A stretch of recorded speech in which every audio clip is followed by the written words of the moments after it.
Hello everyone, this is Arushi Pratap. Welcome to Crypto PM channel. I hope सभी अच्छे होंगे। तो without wasting any more time, let's get into the video और जानते हैं क्या लेटेस्ट न्यूज़ है क्रिप्टो मार्केट में। And if you new to this channel, don't forget to subscribe and hit the bell icon so you won't miss our videos.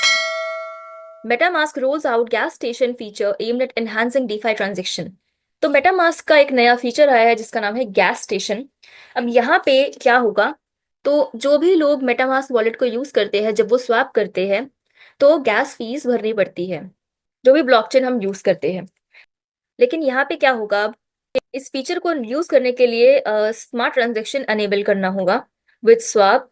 तो जब भी कोई स्वैप करेगा तो उसमें ऑलरेडी जो भी अमाउंट उन्होंने पे करनी है विदाउट गैस फीस, वो कर सकते हैं। मतलब अगर उनके पास नेटिव टोकन्स ना बचे हो, जैसे ईथ या फिर बीएनबी जो भी ब्लॉकचेन में यूज कर रहे हैं, तो ये फीचर वो यूज कर सकते हैं। और जैसे ये फीचर को यूज करेंगे तो गैस फीस जो होगी वो उसके अंदर कोटेड प्राइस में ही होगी, आपको अलग से गैस फीस नहीं भरनी होगी। तो जितना आपने बाय किया है, जितना आपने स्वैप करके बाय किया है यूएसडीसी से या यूएसडीटी से, आपको सिर्फ उतना ही प्राइस पे करना होगा। तो ये फीचर मेटामास्क ब्राउजर एक्सटेंशन पे अवेलेबल है, जिसमें गैस स्टेशन फीचर वो सपोर्ट करता है रेंज ऑफ एसेट्स, जैसे टेदर में, यूएसटी कॉइन में, डाई में, रैप्ड ईथर में, और जितने भी और भी है। मतलब जो भी यूज होते हैं उस पे, वो सभी पे ये फीचर सपोर्ट करता है। और जो मोबाइल वॉलेट वाला फंक्शनैलिटी है वो अपकमिंग अपडेट्स में वो बता देंगे। अभी जो रोल आउट है, ये एम करता है यूजर के एक्सपीरियंस को आसान करने का। तो आप क्या कहना चाहेंगे इस फीचर के बारे में, आप नीचे कमेंट्स में बता सकते हैं। US Department of the Treasury releases final regulations implementing bipartisan tax reporting requirements for brokers of digital assets. Internal revenue service ने अपने फाइनल रेगुलेशंस जो है वो बताई है। ये रेगुलेशंस के अकॉर्डिंग जितने भी ब्रोकर्स हैं उनको बताना होगा, they are required to disclose जो भी ट्रांजेक्शन्स होंगी डिजिटल एसेट से रिलेटेड, जो भी उनका ग्रोस सेल आएगा वो उनको बताना होगा। डिसेंट्रलाइज एक्सचेंजेस भी आएंगे, तो जितने भी टी फाइव प्लेटफॉर्म्स हैं वो सब कुछ इंक्लूड होंगे। जो भी उससे सेल होगा, जो भी लोग ट्रांजेक्शन करेंगे, वो सब कुछ उनको बताना होगा क्या क्या हुई है। और साथ ही साथ जितने भी टैक्स पेयर है उनकी भी इंफॉर्मेशन उनको देनी होगी। ये जो रेगुलेशन है ये 2027 से शुरू हो जाएगा लगना। तो इनके साथ इनको कंप्लायंस करना पड़ेगा एक्सचेंजेस को। तो आईआरएस यहाँ पे एस्टिमेट करती है 675 से 850 जितने भी डिसेंट्रलाइज्ड एक्सचेंजेस हैं वो यहाँ पे अफेक्ट होंगे इस रेगुलेशन से। और 2.5 मिलियन टैक्स पेयर्स भी अफेक्ट होंगे इस रेगुलेशन से। लेकिन इस रेगुलेशन को लाने का यही मकसद है कि जितना भी टैक्स कंप्लायंस है और ट्रांसपेरेंसी जो है वो बनी रहे डिजिटल एसेट सेक्टर में। Blockchain association sues IRS over new crypto regulations। तो blockchain association in collaboration with Texas blockchain council, इन्होंने लॉसूट फाइल किया है against the US internal revenue service, जो कि इन्होंने नए रेगुलेशंस अपने बताए हैं कि 2027 में ये शुरू हो जाएंगे लगने। लेकिन ब्लॉकचेन एसोसिएशन इसके बिल्कुल खिलाफ है, तो इन्होंने यहाँ पे लॉसूट फाइल किया है। अब ये जो लीगल चैलेंज है जो कि 28 दिसंबर को किया गया था, pushes back against the IRS new rules, जिसमें वो ब्रोकर को बोल रहे हैं कि रिपोर्ट करे अपने डिजिटल एसेट ट्रांजेक्शन्स।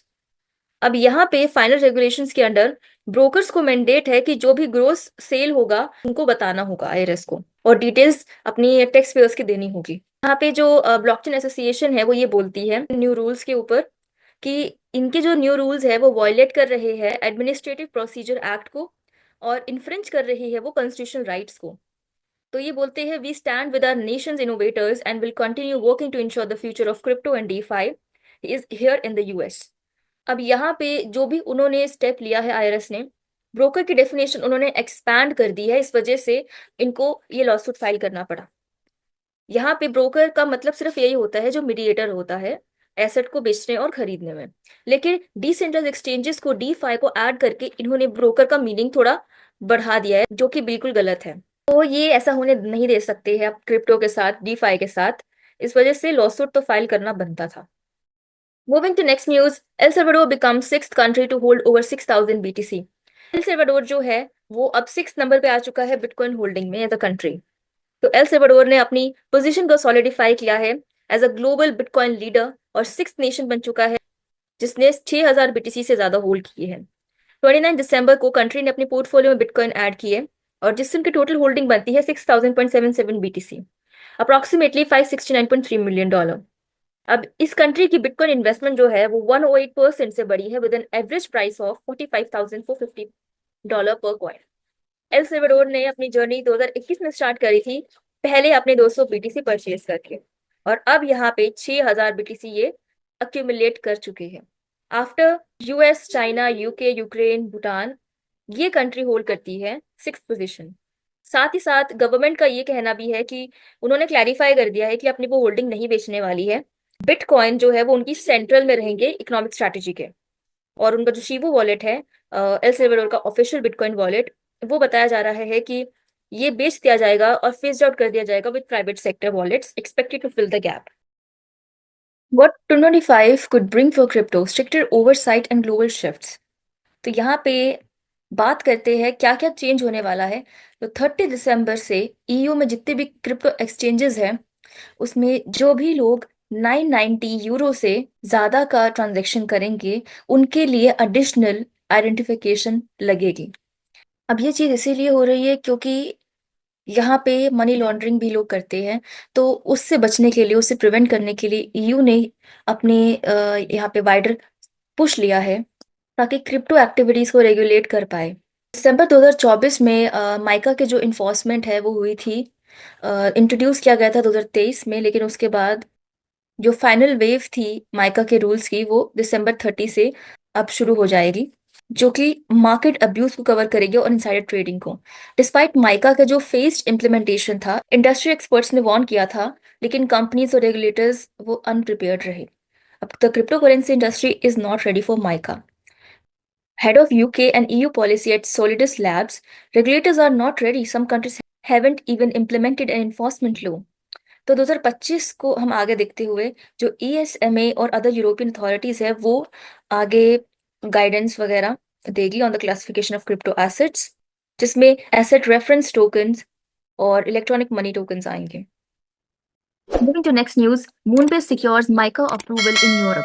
तो मूनपे ने अपना अप्रूवल सिक्योर कर लिया है माइका रेगुलेशन के अंडर। यहाँ पे जो इनको ग्रांट किया गया था वो Dutch authority for the financial market ने किया है। इनको माइका लाइसेंस मिल चुका है। माइका जो है वो यूरोप में एक रेगुलेशन है जो क्रिप्टो एसेट्स के ऊपर है। ये इम्प्रूव करती है इन्वेस्टर्स का जहाँ पे इंटरेस्ट देखती है और ट्रांसपेरेंसी बढ़ाती है, कंज्यूमर को प्रोटेक्ट करती है, मार्केट स्टेबिलिटी देखती है। अब उसके अंदर मून पे को तो मिल चुका है अप्रूवल। इससे मून पे क्या है, इससे मून पे अपनी जो क्रिप्टो पेमेंट सर्विस है उसे अक्रॉस द यूरोप कर सकती है और एक्सपैंड कर सकती है, इनोवेट कर सकती है, जो भी उनको करना है क्रिप्टो इकोसिस्टम में। This approval underscores MoonPay commitment to regulatory excellence and our mission to build a trusted bridge between traditional finance and the crypto economy, said Ivan Soto Wright, MoonPay के जो CEO और co-founder है, उन्होंने बोला था। अब इस अप्रूवल से ये जो प्लेटफॉर्म है ये कंटिन्यू कर सकता है offering its fiat to crypto and crypto to fiat payment services across Europe. The payment firm said it operates in over 180 countries, 180 countries से ज्यादा, और सपोर्ट करता है 100 डिजिटल एसेट से ज्यादा। Malaysia Security Commission orders Bybit to shut down operation. तो Bybit Malaysia में operate कर रहा था विदाउट रजिस्ट्रेशन। तो मलेशियन रेगुलेटर जो है उन्होंने वॉर्न किया है, जो उनकी एससी है उन्होंने वॉर्न किया है, जितने भी इन्वेस्टर्स डील कर रहे थे अनरजिस्टर्ड एंटिटी के साथ are not protected under Malaysian security laws and are vulnerable to risk such as fraud and money laundering. क्योंकि वो रजिस्टर्ड ही नहीं है तो जो भी उससे हुआ होगा वो सब के सब मनी लॉन्ड्रिंग में, फ्रॉड में आएगा। अब इन्होंने रेप्रिमेंड किया था इनकी जो रेगुलेटर है कि भाई अनरजिस्टर्ड तुम यहाँ पे अपना चला रहे हो बिजनेस, और अपने जो भी एप्लीकेशन है मोबाइल एप्लीकेशन वगैरह, वो सीईओ बेन जाओ को बोला है कि सब कुछ हटा लो यहाँ से, और जो भी उन्होंने मलेशियन सिक्योरिटी लॉ को वॉयलेट किया है तो इस वजह से यहाँ पे बैन हो रहा है। अब एससी ने जो है वो इंस्ट्रक्ट किया है बायबिट को कि to immediately cease all promotional activities targeting Malaysian investors, जैसे एडवर्टाइजमेंट्स ऑन सोशल मीडिया, जो भी इन्वेस्टर्स है मलेशियन इन्वेस्टर्स, तो वहां पे सीज कर दी है उनकी और टर्मिनेट कर दी है उनके Telegram support group for local users. अभी जो डिसीजन आया था ये अमिट कंसर्न्स अबाउट बायबिट के जो कंप्लायंस है विद रेगुलेटरी रिक्वायरमेंट्स और जो प्रोटेक्शन है इन्वेस्टर के इंटरेस्ट का, उसकी वजह से आया था। बायबिट और उसके जो सीईओ है have been listed on SE Investors Alert List since July 2021, emphasizing the platform's unauthorized operation. So, digital asset exchange without registration as recognized market operator is a serious offense under Section 7(1) of Malaysia's Capital Market and Service Act 2007. ये regulator ने उनको बोला है. MicroStrategy acquires 2,138 BTC for $209 million. तो MicroStrategy ने फिर से bitcoin purchase किए हैं $209 million के. अब इनकी जो टोटल होल्डिंग हो जाती है वो 446,400 बिटकॉइन हो जाती है, करीब करीब $27.9 billion at an average price of 62,428 पर बिटकॉइन. तो ये कंपनी की 8वीं परचेज है इन हफ्तों में. लास्ट वीक इन्होंने 5,262 BTC परचेज किए थे $516 million के. तो ये जो सॉफ्टवेयर कंपनी है MicroStrategy, as a public company, इनके पास लार्जेस्ट बिटकॉइन होल्डिंग्स है and isn't showing any signs of relinquishing that crown anytime soon. Instead, it is reportedly set to hold a shareholders meeting. ये और ज्यादा bitcoin bye करने वाले हैं, उस बारे में इन्होंने मीटिंग रखी है, शेयर होल्डर मीटिंग. MicroStrategy के मीनवाइल जो स्टॉक है fail to react to this recent bitcoin purchase, तो इनका 4% जो है वो अभी भी डाउन है. यहाँ पे बात करें तो Q4 में MicroStrategy ने 2 लाख बिटकॉइन जो है वो परचेज कर लिए हैं. तो ये तो पीछे हटने वाली नहीं है company. So thank you everyone being till last video in this video. मिलते हैं दूसरी वीडियो में, तब तक के लिए bye bye and take care.